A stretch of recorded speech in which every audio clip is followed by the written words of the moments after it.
Praise lord. ప్రభువైన యేసుక్రీస్తు నామములో అందరికీ వందనములు.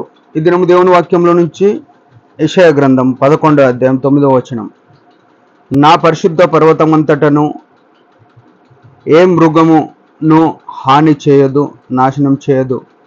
సముద్రము జలములతో నిండి ఉన్నట్లు లోకము యెహోవాను గూర్చిన జ్ఞానంతో నిండి ఉండును.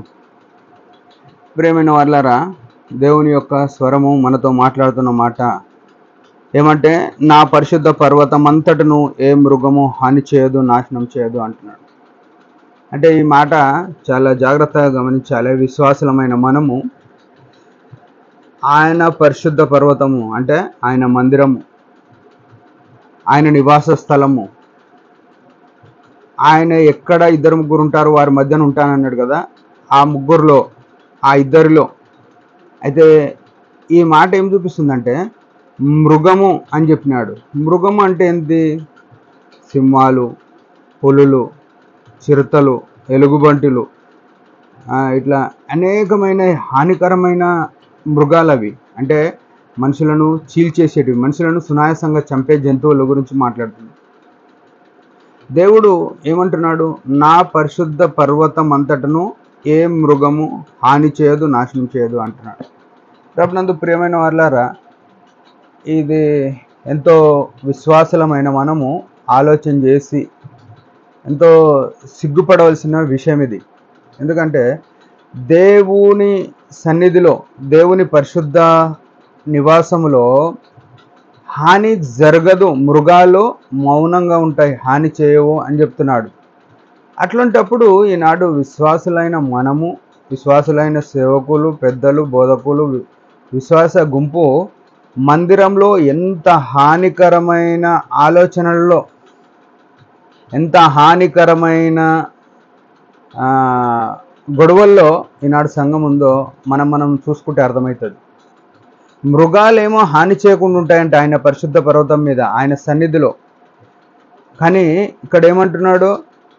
మనం ఏం చేస్తున్నామంటే మృగాల కన్నా ఎక్కువగా మనం ఒకరి మీద ఒకరి హాని చేసుకొని దుర్భాషలాడి, మందిరాల్లో ఎంతోమంది కొట్టుకుంటున్నారు.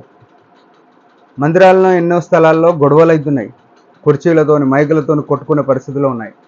సేవకులు కొట్టుకుంటున్నారు, విశ్వాసులు కొట్టుకుంటున్నారు, ఎల్డర్స్ కొట్టుకుంటున్నారు, అందరు కొట్టుకుంటున్నారు. ఎంత విచిత్రం కదా. అంటే ఇక్కడ గమనించవలసిన విషయం ఏంటంటే, ఆయన ఎక్కడుంటే అక్కడ మృగాలు సైతం, సముద్రము కూడా ఆయన ఎదుట మౌనంగా ఉంటుంది. సముద్రం ఎంత భయంకరంగా ఉంటుంది, అది మౌనంగా ఉంటుంది. సముద్రంలో జ్ఞానం నిండి, లోకమంతటా జ్ఞానం నిండి ఉందంటే, ప్రతి స్థలంలో జ్ఞానం నిండి ఉండి ఏమైందంటే, ఆ దేవుని యొక్క సన్నిధి కనబడ్డప్పుడు అన్నీ భయపడి మౌనంగా, హాని చేయకుండా, అవి నశింపజేయకుండా భద్రంగా మనుషులను ఉంచాలని కోరుకుంటాయి. కానీ విశ్వాసులైన మనము, మనుషులంగా ఉన్న మనము ఒకరికొకరికి విరోధంగా, ఒకరికొకరు హాని చేసుకొని దేవుని నివాస స్థలంలో, దేవుని పరిశుద్ధ పర్వతంలో, దేవుని యొక్క ఆలయంలో ఇలాంటి గొడవల్లో ఉన్నాం. అంటే మనం ఏం చేసుకోవాలనో మనం ఆలోచన చేయాలి. మన యొక్క జీవితం మారుమనసు పొందాలి, పశ్చాత్తాపడాలి. మృగాలకే దేవుడు అంత జ్ఞానం ఇచ్చి ఆయన ఎదుట మౌనంగా ఉండేటట్టు చేస్తే మా మృగాల కంటే హీనమైన బతుకుతున్నామా? ప్రభుని ఎరిగి ఆయన రక్తం చేత కడగబడి ఆయన శిలువ రక్తంతో విమోచింపబడిన మనం ఎట్లున్నాం మనం ఒకసారి చూసుకొని, మన జీవితాన్ని కట్టుకొని ఆయనకు ఇంపైన రీతిలో, ఆయన సన్నిధిలో మృగాలే మౌనంగా ఉన్నాయంటే మనం ఇంకా మౌనంగా ఉండాల్సిన పరిస్థితిలో, ఇంకా జాగ్రత్తగా నడుచుకోవాల్సిన పరిస్థితిలో, ఇంకా పరిశుద్ధంగా, పవిత్రంగా నడుచుకోవాల్సిన పరిస్థితిలో మనం ఉన్నామని ఎరిగి ఆయన మహిమ కొరకు అట్లా సాగిపోదాం, ఆయనను గణపరుద్దాం. దేవుడి మాట దీవించును గాక. చిన్న ప్రార్థన చేసుకుందాం. పరలోకపు తండ్రి, సర్వకృపాని దగు దేవా యేసు ప్రభు నామమును బట్టి వందనాలు. నిజమే, మేము మృగాల కంటే